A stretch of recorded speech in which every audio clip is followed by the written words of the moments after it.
In Terry v. Ohio, the United States Supreme Court established the legal standard for evaluating the constitutionality of stop-and-frisk searches by police officers under the Fourth Amendment.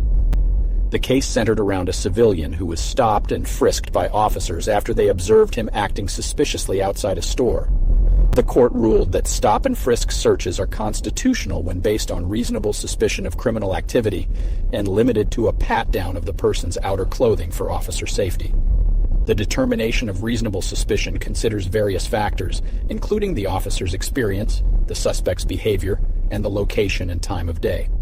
This decision has significantly influenced police practices, granting officers the authority to briefly detain and search individuals based on reasonable suspicion.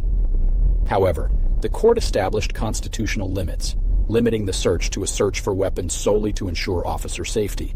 But can police officers search for drugs during a Terry frisk? The answer is nuanced.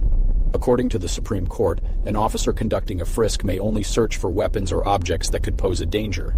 However, if the officer feels an object that is immediately recognizable as contraband, such as drugs or drug paraphernalia, they may seize it. This seizure is based on the plain feel doctrine. If the object is not immediately identifiable as contraband, it cannot be investigated further.